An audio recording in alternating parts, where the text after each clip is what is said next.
सौरभ पटेल, नवजात शिशु एवं बाल रोग विशेषज्ञ। हम बात करेंगे हियरिंग इम्पेयरमेंट के बारे में। हियरिंग इम्पेयरमेंट एक ऐसी साइलेंट डिसेबिलिटी है जिसको कि बहुत आसानी से मिस किया जा सकता है, खासकर बच्चों में। और ये कोई कम नहीं होती है।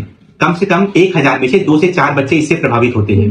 और अगर इसकी बात करें हियरिंग इम्पेयरमेंट, तो hearing disability most common sensory birth defect है। Most common sensory birth defect 1000 में 4 बच्चों तक को हो सकती है। और अगर आपको सोचे किसी बच्चे को सुनाई नहीं दे रहा है, सुनने से क्या है, ब्रेन को बहुत सारा स्टिमुलेशन जाता है, ब्रेन का विकास होता है, बहुत सारे साइनेप्सेस बनते हैं, ब्रेन में बहुत सारे कनेक्शंस बनते हैं। अगर ब्रेन का विकास सही तरीके से नहीं होगा तो उसके सुनने के साथ साथ एक तो बच्चा सुनेगा नहीं तो बोलेगा नहीं, उसकी स्पीच प्रभावित होगी और इसके साथ ही साथ उसका शारीरिक और मानसिक विकास भी प्रभावित हो सकता है। तो हमको करना क्या चाहिए, कैसे पता चले? क्योंकि नवजात बच्चा तो छोटा सा रहता है, वो अपने आप हिलता डुलता रहता है, या उसको प्यार करे दुलार करे तो रिस्पॉन्स तो करता ही है, लेकिन वो कई बार वो देख के रिस्पॉन्स करता है, सुन के नहीं करता, और ये हम लोग समझ नहीं पाते। इसलिए हर बच्चे का एक टेस्ट होता है, स्क्रीनिंग टेस्ट है वो, जिसको OAE, ऑटो एकॉस्टिक इमिशन कहते हैं।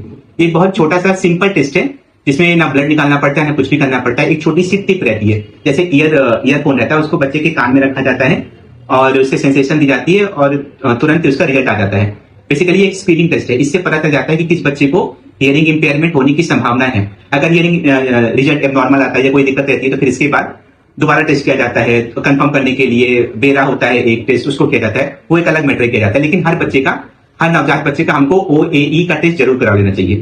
अब बात होती है कि किस बच्चों में संभावना ज्यादा रहती है कि उनको ये हियरिंग टेस्ट की जरूरत पड़े। जिन बच्चों की स्ट्रक्चरल डिफेक्ट हो फेस में, जैसे किसी को क्लेफ्ट पैलेट हो, तालू या जीभ या होंठ कटे फटे हो, कान छोटा हो, जिन बच्चों को कुछ सिंड्रोमिक डिफेक्ट हो जैसे कि डाउन सिंड्रोम, ये सारी चीजें अगर हैं, ऐसे बच्चों को भी हियरिंग इंपेयरमेंट होने की संभावना ज्यादा रहती है। रिस्क फैक्टर, ये सारे रिस्क फैक्टर हैं जिससे कि बच्चे को सुनने की क्षमता प्रभावित होने के चांसेस रहते हैं। लेकिन इसका ये मतलब बिल्कुल भी नहीं है कि इन बच्चों को सुनने की समस्या होगी भी।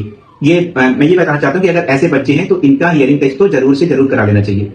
लेकिन कई बार ये बात होती है कि नवजात या न्यूबॉर्न पीरियड में या उसके कुछ समय के अंदर 1 महीने 2 महीने 3 महीने के अंदर हमने हियरिंग टेस्ट नहीं कराया, तो अब किन बच्चों का अब कैसे पता चले कि बच्चे को सुनने की समस्या है कि सुनने की समस्या नहीं है?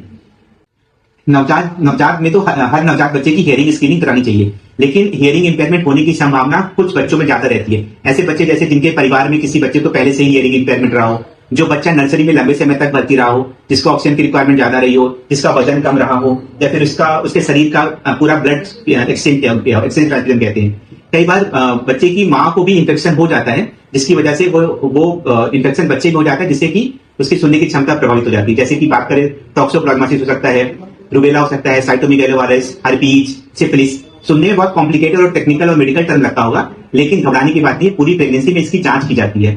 इसके लक्षण बहुत सिंपल होते हैं, जैसे कि किसी को हो सकता है सिर्फ हल्का बुखार ही है, लेकिन अगर ये इन्फेक्शन माँ को हो चुके हैं तो इन इन्फेक्शन की वजह से बच्चे में भी इन्फेक्शन और इस तरह से हियरिंग इंपेयरमेंट होने की संभावना रहती है। जिनको हियरिंग इंपेयरमेंट रहता है उनका मानसिक विकास के साथ साथ शारीरिक विकास भी कई हद तक पीछे हो सकता है, जैसे कि देरी से बैठना, देरी से चलना, ये सारी चीजें हो सकती हैं। और ऐसे बच्चे कई बार मुंह से सांस लेते हैं। तो अगर किसी बच्चों में ऐसी संभावना लग रही है आपको कि वो साउंड के प्रति रिस्पॉन्स नहीं कर रहा है, आप अपनी आवाज उसके नाम से लेकर बुलाए नहीं सुन रहा है, या फिर आपको देखने के बाद हरकतें कर रहा है, तो ऐसे बच्चों में जितनी जल्दी हो सके उतनी जल्दी कानों की जांच करवा लेनी चाहिए। या कुछ समझ में नहीं आता है तो अपने फैमिली डॉक्टर, पीडियाट्रिशियन, उनसे मिलकर संपर्क कर लेना चाहिए। Thank you.